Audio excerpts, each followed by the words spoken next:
जिला कांग्रेस कमेटी बुद्धिजीवी प्रकोष्ठ के पूर्व अध्यक्ष डॉक्टर हुकुम सिंह ने आरोप लगाया कि दलित पिछड़े वर्ग और महिलाओं पर अत्याचार जारी है। उच्च शिक्षण संस्थानों में भी इसी तरह की स्थिति बनी हुई है। ऐसे में शिक्षकों के साथ ही विद्यार्थियों में भी जातिगत भेदभाव देखने को मिलता है। यही वजह है कि यूजीसी और संसदीय समिति के जरिए नए प्रावधान बनाए गए हैं। हुकुम सिंह ने कहा कि भेदभाव की विचारधारा रखने वाले लोग बेवजह इन प्रावधानों का विरोध कर रहे हैं। मैं संस्कृत का विद्यार्थी हूँ और एक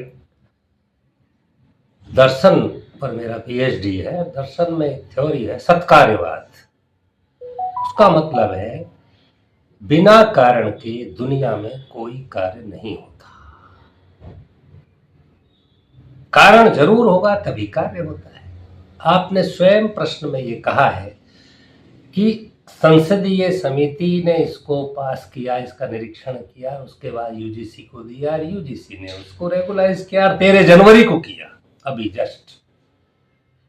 तो बिना कारण के जब कार्य नहीं होता, अगर यूजीसी के पास इस तरह की शिकायतें नहीं होती तो मैं समझता हूं कि यूजीसी में विद्वान लोग, विशेषज्ञ लोग जो पूरे भारतवर्ष के उच्च शिक्षण संस्थानों को देखती है, संभालती है और मानदंड तय करती है वर्ल्ड लेवल पर, ताकि भारतीय उच्च शिक्षा के संस्थान भी अमेरिका, इंग्लैंड, रूस, फ्रांस, चाइना जैसे स्तर पर रहें।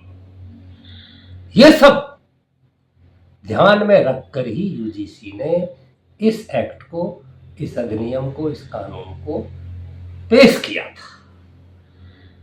जाहिर है जिसके पैर न फटे विवाई वो क्या जाने पीर पर आई। अगर ऐसा नहीं है तो फिर दिक्कत क्यों हो रही है? आप अगर साफ हैं, आपका माइंड सही है, आपका विचार सही है, आपका हृदय सही है, आपका आचरण सही है, तो फिर आपको क्या दिक्कत है इस कानून से? दिक्कत उनको हो रही है जिनकी विचारधारा, जिनकी मानसिकता साफ नहीं है, मानवता के प्रति, इंसानियत के प्रति। बहुत साफ बात है। फिर कह रहा हूं, यूजीसी देश की वो बॉडी है जहां उच्च शिक्षा का संरक्षण और उसका संचालन करती है।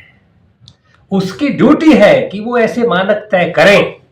सर, मेरा सवाल इसमें ये कि आजादी के बाद अब 75 साल हो गए, 75 सालों में आपको लगता है कि महिलाओं पर, दलितों पर, गरीबों पर अत्याचार हुए या नहीं हुए? 75 साल 100%। कौन कहता नहीं होता? मैं खुद प्रिंसिपल से रिटायर हूं और 40 वर्ष उच्च शिक्षा में रहा हूं और हर चीज को देखा है। लोगों को यह भय है कि जिनकी मानसिकता खराब है, अगर इस तरह के, वो इसमें यूजीसी ने कहा है कि ईओसी बनाए जाए। ईओसी का मतलब है समान अवसर केंद्र, जहां पर ये लोग शिकायत करेंगे, अपनी शिकायत करेंगे। ईओसी बनेगी तो उसमें हर वर्ग का व्यक्ति विशेषज्ञ के रूप में प्रोफेसर रहेंगे, उसमें ईडब्ल्यूएस के भी रहेंगे, उसमें जनरल के भी हो सकते हैं। लेकिन फिर भी मेरे समझ में नहीं आता इन लोगों को भय क्या है। देखिए, फिर मैं उसी बात पर आ रहा हूं, प्रोफेसर हूं, संकेत है सीधा। अगर आपका मन चंगा तो खटोटी में गंगा। आपका मन साफ है तो आपको दिक्कत क्या है यार इस कानून से? दिक्कत सिर्फ उनको है जिनकी मानसिकता खराब है और जो देश को बांटना चाहते हैं, देश में भेदभाव करना चाहते हैं, छुआछूत, ऊंच नीच का भाव रखते हैं, वो लोग इससे परेशानी में आ रहे हैं। सर, ये सब काम तो सर मनुस्मृति के द्वारा किए गए हैं। अब देखिए, मैं संस्कृत का प्रोफेसर हूं, मैं ज्यादा नहीं बोलूंगा, लेकिन ये बिल्कुल बात सही है कि देखिए, जात पात पूछे नहीं कोई, हर को भजे सो हर का होई। मैंने एक दिन और आपसे ये बात कहा था कि कोई शास्त्रार्थ करे तो सामने आए। क्या ये दकियानुसी विचार? एक तरफ आप 21वीं सदी की बात करते हो, भारत को 2047 में विकसित राष्ट्र बनाना चाहते हो, और एक तरफ तुम्हारी ये मानसिकता है, तुम वापस देश को 3000 साल पुरानी व्यवस्था में ढकेलना चाहते हो। संविधान का सत्यानाश किया जा रहा है। जो भी कुछ हो रहा है वो सब पुरानी व्यवस्थाओं को लागू करने के लिए हो रहा है। हम इससे कतई सहमत नहीं है। और अगर इस सरकार ने या कोई भी सरकार इस तरह का करेगी तो ये वैचारिक क्रांति होगी। और आप बांग्लादेश को देख सकते हो, पाकिस्तान को देख सकते हो, और बहुत सारे उदाहरण हैं भविष्य सर एक छोटा सा अतीत सवाल, में भी। छोटा सा सवाल, आपको लगता है कि जात पात की लड़ाई देश की एकता क्षमता के लिए ठीक नहीं है? बिल्कुल ठीक नहीं है, बिल्कुल ठीक नहीं है, लेकिन सारी व्यवस्था इस पर टिकी हुई है।